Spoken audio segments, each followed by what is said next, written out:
Hello, y'all. Welcome to lesson 101 of my DB Chemistry curriculum. Today we're going over reactivity 3.1.11. For a conjugate acid-base pair, the relationship Ka times Kb equals Kw can be derived from the expressions for Ka and Kb. So we're going to solve some problems using these values. So first, let's look at conjugate acid-base pairs. Then we'll look at the acid-base dissociation constants and relate them to the ionic product of water, or Kw. So for a conjugate acid-base pair, let's start by looking at the acid. So our acid, HA, and we're going to assume a weak acid, so we're going to assume equilibrium plus water will react in equilibrium to produce hydronium ions plus our anion for the acid.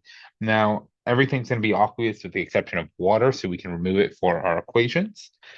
But for our acid dissociation constant, we get the equation the concentration of hydronium plus the concentrate or times the concentration of our anion divided by the concentration of our an acid, HA, is our acid dissociation constant.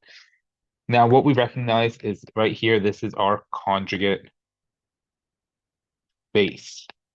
So let's go ahead and look at the conjugate base reaction now with water. So our base, A minus plus H2O. Again, that will be the only liquid, and this will be assuming a weak base now.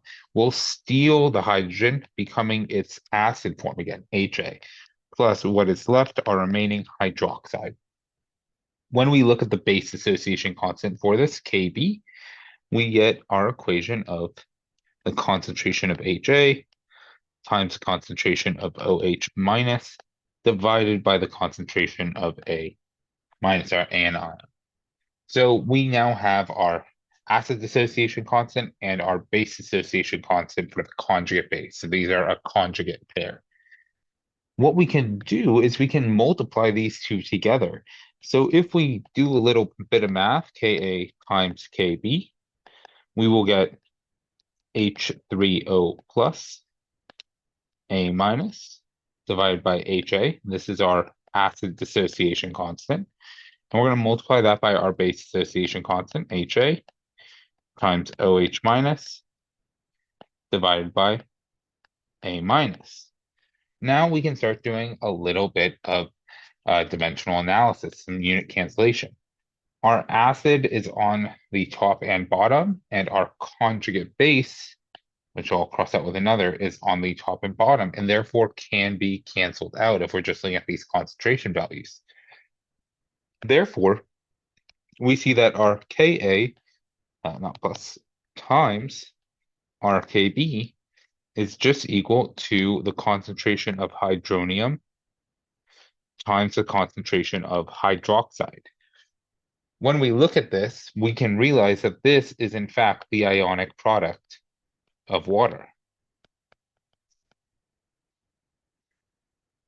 Therefore, this is equal to Kw, which once more is actually equal to 1.0 times 10 to the minus 14 moles, whoops, mole squared decimeter cubed to the minus 6.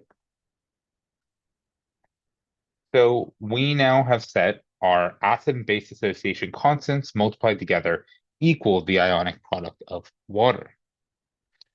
We can simplify this whole thing to just state that the acid times base dissociation constant for any conjugate acid-base pair is equal to 1.0 times 10 to the minus 14 mole squared decimeter to the minus 6. And so that will work for anything. And this is for our equations at 298. We're assuming room temperature. But we can take this now one step further. So hopefully you can get to this derivation. But let's push it a little bit because we haven't already. Why don't we take the or not the natural log, but the log base 10 of each side? When we take the log base 10, we will get that we are doing our pKa. pKa plus our pKb, and that will be equal to 14. So you can now notice that for any of these conjugate base pairs, not only is our acid and base association constant, the product of them equal to the ionic product of water, but the sum of their pKa and pKb equal 14, just like the sum of pH and pOH. So these are some takeaways we can pull from it. Once again, these equations also derive for us that for, or it's not for, that's not the best language, thus, the stronger the acid or base, the weaker the conjugate pair. We can see that from our equation because as our Ka goes up, our Kb must go down as it still is equal to a constant. You can see that once again in our products of the concentration of hydronium and hydroxide. So we have basically rederived what we learned a couple units ago. All right. So with this, we can now start doing some complex equations and a little bit of math, maybe even some ICE tables using equilibrium. So let's move into our calculations.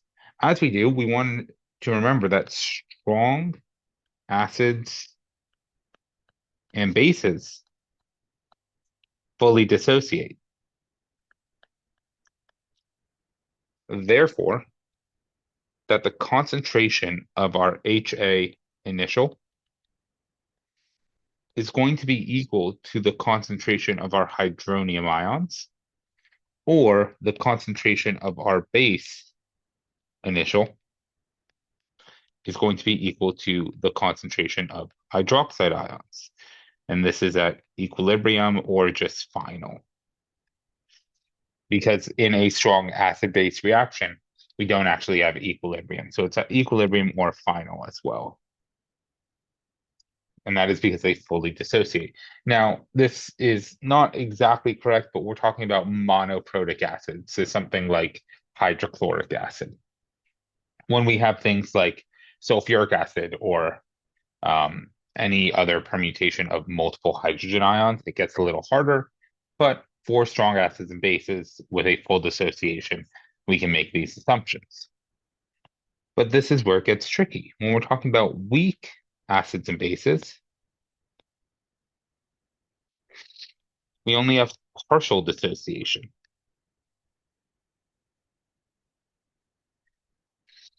We're going to notice that our Ka values are usually far less than 1, or Kb values are far less than 1. What this means is we can make a new assumption. We can say, therefore, the concentration of HA initial will actually be equal to the concentration of HA at equilibrium. What we're saying is so little of it dissociates that the relative amount is equivalent to our initial concentration. Same thing for our base initial. And that will be equal to the concentration of our base at equilibrium. And so we're saying that there is such little dissociation,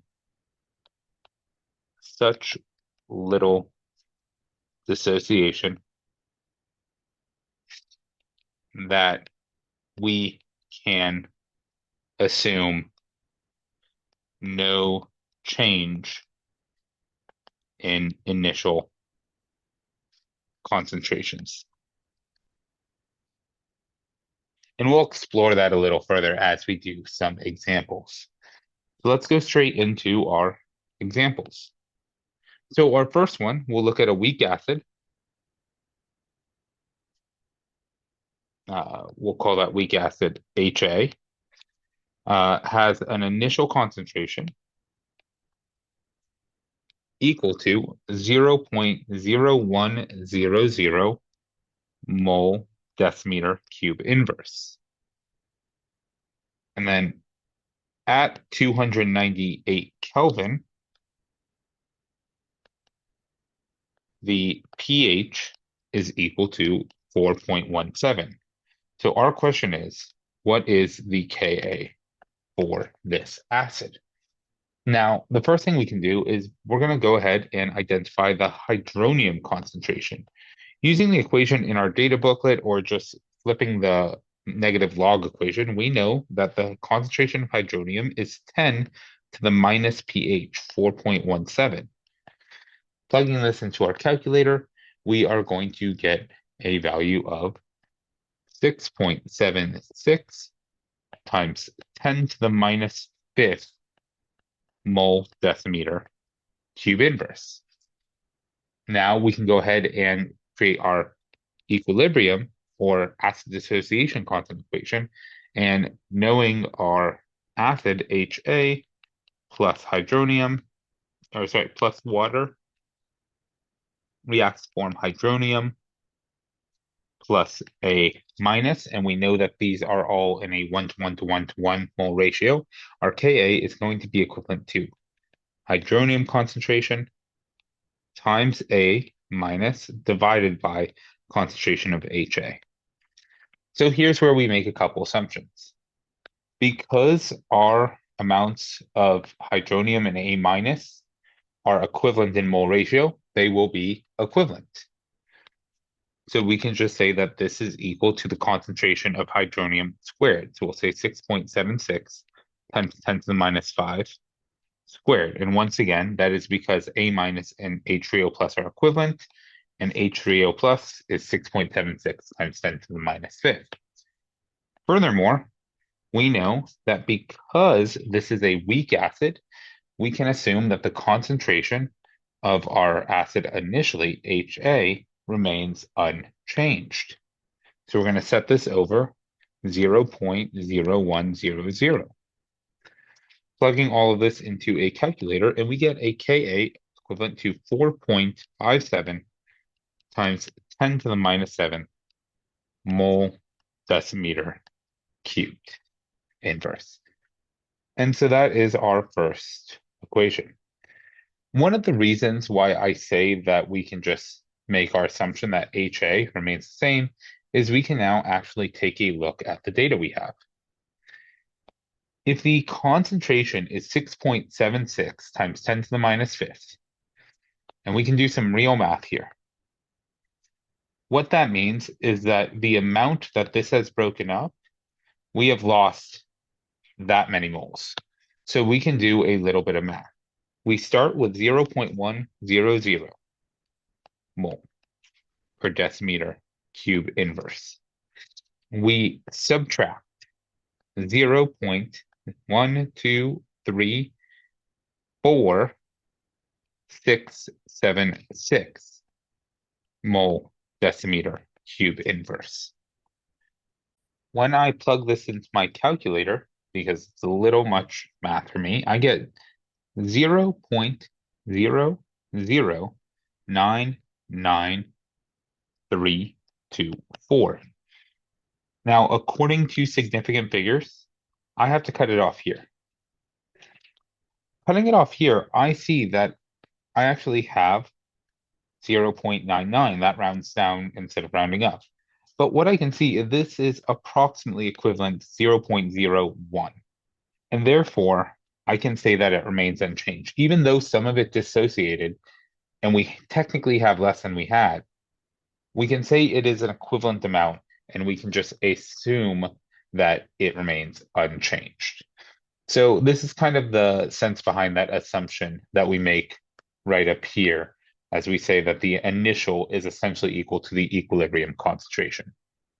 Anyways, with that said, we'll go on to the second example. I'll set this one up, pause it, see if you can figure it out. It'll be a little bit more difficult. We have a weak base, and we'll refer to that as B. I know I use the concentration symbol, don't worry about it. We'll say that Kb for this weak base is 4.6 times 10 to the minus fourth. That is going to be at 298, assuming room temperature, for a 0.10 mole decimeter cube solution. So with this said, go ahead and try and pause it. But what we're going to try and figure out is the pH. All right, pause it, come back when you're ready, or just keep watching if you want to see the answer.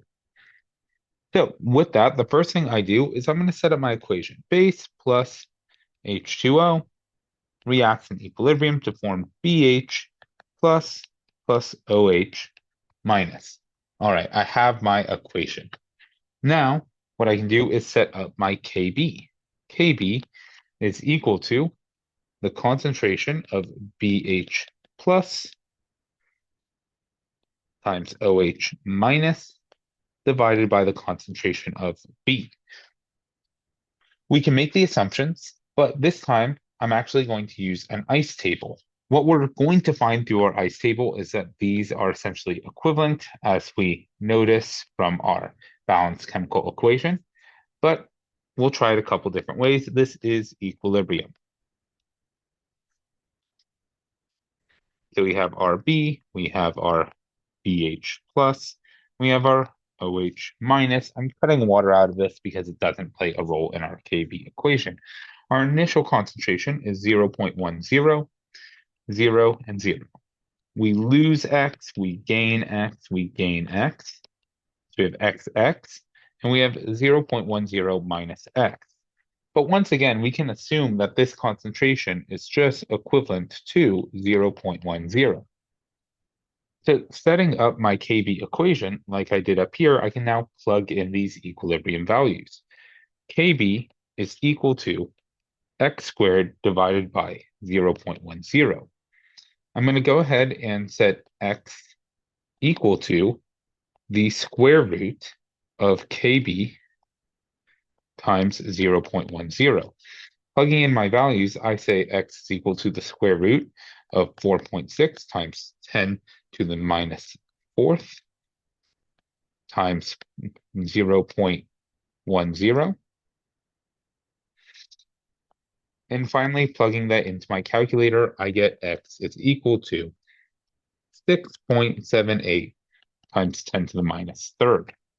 That is equal to my concentration of hydroxide, as that's what we're looking for.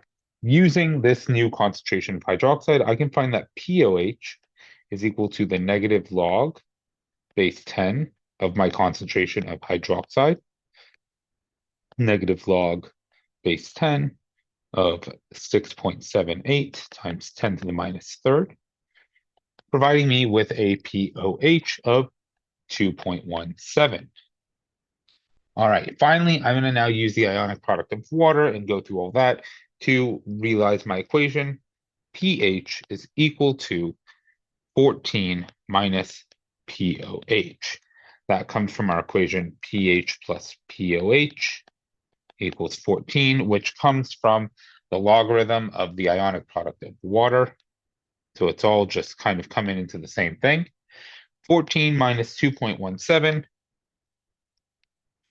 finally gets me a value of 11. Oops, I said 2.18. Gets me a value of 11.8. And I'm rounding up, and that is my pH value.